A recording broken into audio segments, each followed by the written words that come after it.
প্ৰথমে আপোনাক আমাৰ চেনেললৈ স্বাগতম জনাইছোঁ। থেংক ইউ ছ' মাছ। আপুনি মানে এই পদ্ধতিটো কেনেকৈ চিন্তা কৰিলে, আপুনি এইটো কেনেকৈ মানে সফল হৈছেনে নাই আপুনি এই প্ৰজেক্টটোৰ পৰা? এইটো বহুত ডাঙৰ প্ৰশ্ন। এই পদ্ধতিটো মই চিন্তা কৰা নহয়, এইটো বহুত চিন্তা চৰ্চাৰ পিছত উদ্ভৱ হোৱা মৎস্য পালনৰ এটা পদ্ধতি। হয়, মৎস্য পালনৰ এনেই বহুত ধৰণৰ পদ্ধতি আছে, তাৰে ভিতৰত এইটো এটা পদ্ধতি যাৰ কোৱা হয় বায়'ফ্লক। বায়' মানে হৈছে বেক্টেৰিয়া, ফ্লক মানে হৈছে সমূহ মানে গোট। বেক্টেৰিয়াৰ সমূহকে বায়'ফ্লক বুলি কয়। আৰু এই গোটেই বস্তুটো এটা পাৰ্টিকুলাৰ বেক্টেৰিয়াই চলাই থাকে। যিটো বেক্টেৰিয়া এটা পাৰ্টিকুলাৰ বেক্টেৰিয়া ইয়াত বনোৱা হয়, তৈয়াৰ কৰা হয় প্ৰ'বায়'টিক দি পেলাই বা বিভিন্ন ইনগ্ৰেডিয়েণ্টছ কিছুমান দি পেলাই পানীটো এটা বেক্টেৰিয়া সৃষ্টি কৰা হয়, যিটো বেক্টেৰিয়া গোটেই বস্তুটো চলাই থাকে চাইকেলটো। যেনেকৈ এই টেংকিটো এতিয়া পকাৰ টেংকি, কিন্তু ইয়াৰ তলত মাটি নাই, পকাই গোটেইটো। তলটো মাটি নাই? নাই, এইটো পকা গোটেই। আৰু ইয়াত প্ৰায় 12,000 লিটাৰ পানী সোমাই আছে। আৰু ইয়াত এই 12,000 লিটাৰ টেংকিটোত এতিয়া ইয়াত ভিয়েটনামী কাৱৈ, এটা কাৱৈ প্ৰজাতি, ইয়াত প্ৰায় 3,500 পৰা 3,800 মান, 4,000 অলপ কম হ'ব, সিমান কাৱৈ মাছ সোমাই আছে ইয়াত। ইমান অকণমানি জেগাটোত প্ৰায় 4,000 ওচৰা ওচৰি কাৱৈ সোমাই থকাটো ডাঙৰ কথা। সেইটো কেনেকৈ চলি থাকিব, সেই বস্তুটো এটা বায়'ফ্লক বুলি কয়, মানে এটা বেক্টেৰিয়াই চলাই থাকে গোটেই চাইকেলটো। এইটো মই বনোৱা বস্তু নহয়, এইটো মানে গোটেই মানে পৃথিৱীয়ে জানে। এইটো ভাৰতবৰ্ষত নতুনকৈ আহিছে যদি কিছু বছৰ হৈছে আৰু মাজুলীত বিশেষকৈ মই প্ৰথমে কৰিছিলোঁ নিজা উদ্যোগত। তাৰপিছত এইটো চৰকাৰী কিছু সাহায্যৰ পৰা গৈ পেলাই এনেকৈ ধৰণৰ মোৰ নিজা প্ৰচেষ্টাৰ লগত চৰকাৰী সাহায্যত এইখিনি অলপ ডাঙৰ কৰা হৈছে। মানে মাজুলীত ক'বলৈ গ'লে আপুনিয়ে মানে প্ৰথমজন ব্যক্তি মাজুলীত? প্ৰথমে ময়ে কৰিছিলোঁ। আৰু সেইবিলাক টাৰ্পলিন টেংক আছে, ত্ৰিপালৰ টেংক, আৰু এইবিলাক পকা টেংক। আৰু সেইটো দেখি পেলাই মোক গভৰ্ণমেণ্টে অলপ হেল্প কৰিছিলে এইটো ডাঙৰকৈ কৰিবৰ কাৰণে। ইয়াত এতিয়া মোৰ 7টা টেংকি আছে পকা, 7টাত বিভিন্ন ধৰণৰ মাছ আছে। শিঙি আছে এইফালে 3টাত, এইটোত কাৱৈ আছে, এইটোত আমুল কাপ বুলি এটা মাছ আছে, আমুল কাপ আছে, এইটোত আমুল কাপৰ পোনা আছে সৰুটো, মানে অকণমান দেখাই দিব নেকি? দেখুৱাই দিম। ইয়াতে মই এতিয়া কাৱৈখিনি প্ৰথম দেখাই দি আছোঁ। এই মাছটো ফটকৈ দেখিব, দানা খোৱাটো দেখি যাব।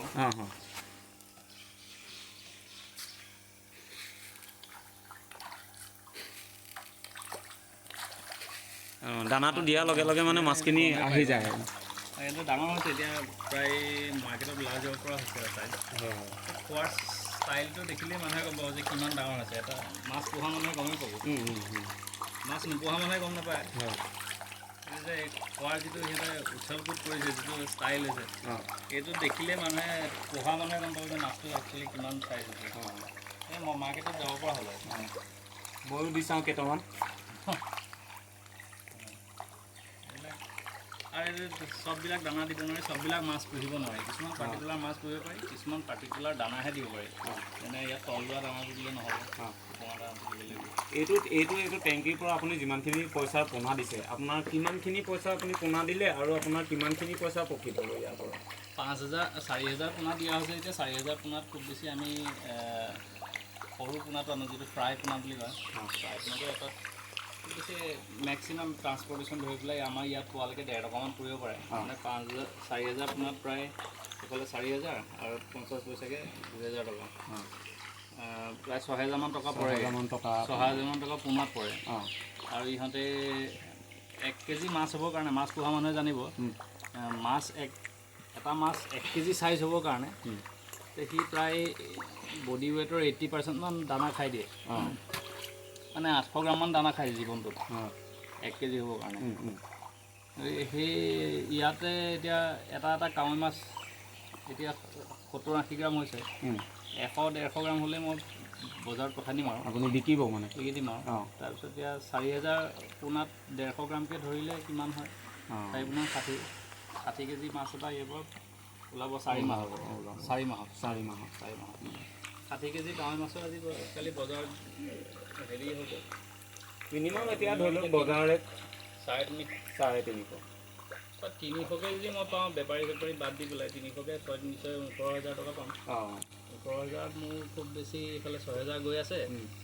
আৰু দানা 3000 বাদ যাব 9,000 টকা মোৰ প্ৰফিট থাকিব 4 মাহ এটা টেংকত ইয়াতকৈ বেছি ডেঞ্চিটিটো কৰিব পাৰিম মানে কাৱৈ 4000 মই পুহিছোঁ ইয়াতে 6000লৈকে কৰিব পাৰে বা 6000 7000লৈকে কাৱৈ মানুহে কৰে এইটো কাৱৈ দেখুৱাই দিলোঁ তাৰপিছত এইফালে অলপ আমুৰ কাপ আছে চ' গাইজ এটা টেংকিৰ পৰা দাদাই কোৱা মতে আপোনালোকে 15-20 হাজাৰ টকা প্ৰফিট কৰিব পাৰিব 4-5 হাজাৰ টকা খৰচ কৰিলে আপুনি এটা টেংকিৰ পৰা 15-20 হাজাৰ টকা আপুনি প্ৰফিট পাব বলক আমি আন এটা টেংকিত কি মাছ আছে বুলি কৈছিল দাদা এইটো আমুৰ এইটো আমুৰ আমুৰ মানে হৈছে কমন কাৰ্পৰ এটা উন্নত প্ৰজাতি হয় কমন কাৰ্পটোকে এটা হাংগেৰিয়ান কমন কাৰ্পৰ লগত ক্ৰছ কৰি ইণ্ডিয়ান কমন কাৰ্পৰ হয় সেইটো আমুৰ কৰিছে আমুৰ কমন কাৰ্প এইটো কমন কাৰ্পৰ নিচিনাই কিন্তু কমন কাৰ্পতকৈ ইয়াৰ বৃদ্ধিটো খুব সোনকাল মানে পটাপট হেৰি হয় ইয়াত আমুৰ কাৰ্পৰ ডাঙৰ আছে দেখিলে ইয়াত ডাঙৰ আছে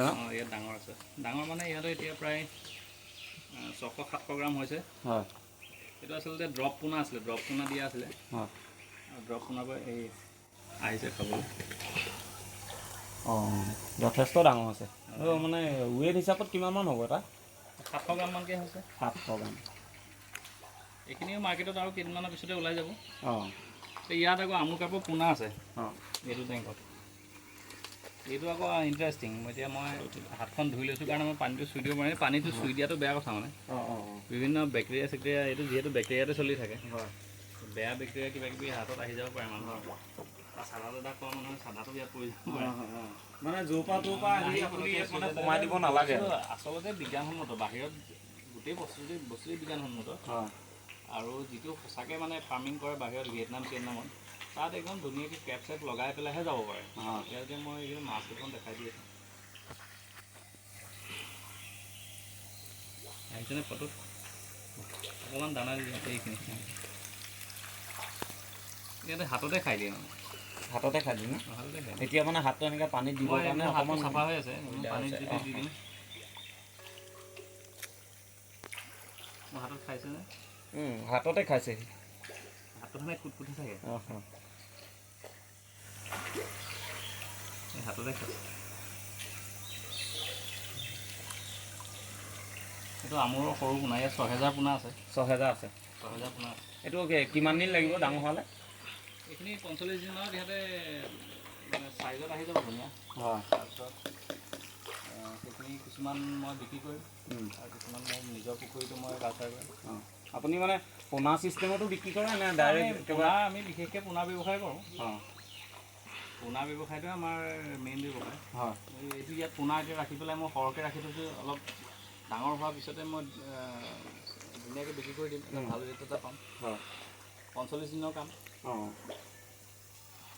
যিটো পুখুৰীত কামটো কৰে অকণমান পোনাটো সৰু পোনা কিনি আনি পেলাই বা হেচাৰীৰ পৰা আনি পেলাই পুখুৰীত দিয়ে দি পেলাই তাত ডাঙৰ কৰি বিক্ৰী দিয়ে সেই কাৰবাৰটো ইয়াতে কৰিছোঁ টেংকিতে মানে এতিয়া চাবলৈ গ'লে ঘৰত যে আপোনাৰ 2 বিঘা 3 বিঘা মাটিত ডাঙৰ ফিচাৰী খান্দি যিটো কৰে আপুনি সেইটো প্ৰফিট বুলি ভাবেনে আপুনি এইটো কৰি বেছি ভাল পাইছে বিঘা 3 বিঘা ফিচাৰী কৰি পেলাই কথাটো এনেকুৱা ধৰণৰ ফিচাৰী কনচেপ্টটো বেলেগ এইটো বেলেগ ইয়াত যেনিবা এটা ডাঙৰ কথা হয় কি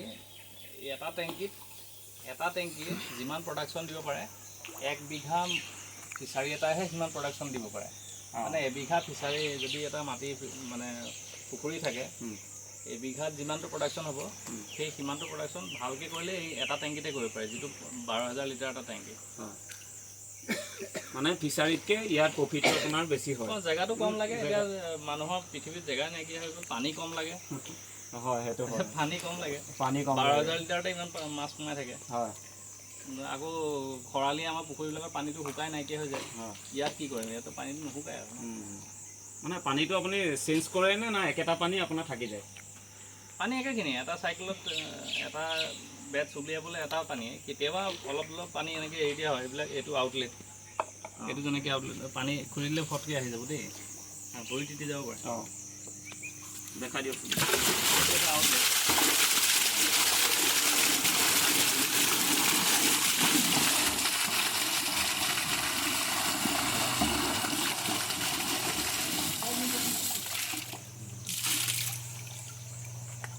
এইটোৱেদি মানে আপুনি পানীটো আনলোড কৰি দিয়ে এইটো এতিয়া অলপ খুলি দিলোঁ খুলি দিলে অলপ ইয়াৰ যিবিলাক স্লাছবিলাক থাকে লেতেৰাবিলাক কিছুমান গুচি যায় আৰু এইটো একচুৱেলি সেই স্লাছটো মেইনটেইন কৰিবলৈ সেই বস্তুটো বায়'ফ্লকটো যিটো বেক্টেৰিয়া থাকে সেইটো স্লাজেই মেইনটেইন কৰে সেইটোৱে ছিষ্টেম আৰু এইটো এতিয়া আজিকালি কৰিছে ৰাইজে টাউন চহৰবিলাকতো কৰিছে চাদৰ ওপৰতো কৰিছে মানে ঘৰৰ আপুনি চৰ্টৰ ওপৰতো কৰিব পাৰে ধুনীয়া ছিষ্টেম চাদৰ ওপৰত টাৰ্পলিন টেংক হ'লেই হ'ল পকা বনাবই নালাগে ত্ৰিপালৰ এটা টেংক হ'লে ওপৰত চাদৰ ওপৰত কৰি ল'ব পাৰে